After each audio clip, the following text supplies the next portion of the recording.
Welcome to Bala cars. இப்போ நீங்கள் பார்க்க போகிற கார் பார்த்தீங்கன்னா செவர்லெட்டில் பீட் அப்படிங்கிற காரை பற்றி தான் பார்க்க போகிறோம். வாங்க வீடியோக்குள்ளே போகலாம்.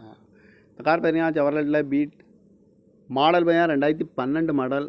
இதோட ரிஜிஸ்டர் பார்த்தீங்கன்னா 2013 தான் ரிஜிஸ்டர் பண்ணியிருக்கு. இதோட வேரியன்ட் பார்த்தீங்கன்னா எல்டி அப்படிங்கிற வேரியண்ட் தான். ஓனர் பார்த்தீங்கன்னா 2 ஓனர் இருக்காங்க அந்த வண்டிக்கு. இது ஒரு டீசல் வண்டி தான்.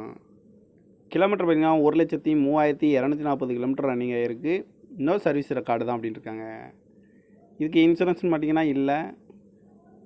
காரோட ப்ரைஸ் என்ன சொல்கிறாங்கன்னா 2,30,000 சொல்கிறாங்க. ரேட்டு குறைக்க முடியும்னு சொல்லியிருக்காங்க. குறைச்சி பேசி இந்த காரை பைப்பிக்கலாம்னு சொல்லியிருக்காங்க. ஏசி வந்துடும், பவர் ஷேரிங் வந்துடும், பவர் விண்டோ, சீட் கவர்லாம் பார்த்தீங்கன்னா நியூ கவர் தான் போட்டிருக்கு. வண்டியோட டயர் பேன் பார்த்தீங்கன்னா 4 டயருமே ஒரு 60% நல்லாயிருக்கும் அப்படின்னு இருக்காங்க. கார் பார்க்கணும் இடம்னு பார்த்தீங்கன்னா தர்சன் கார்ஸ் ஈரோடு அப்படிங்கிற இடத்துல தான் அந்த கார் பார்க்க முடியும். TN 38 BS 2848 அப்படிங்கிற நம்பரில் தான் அந்த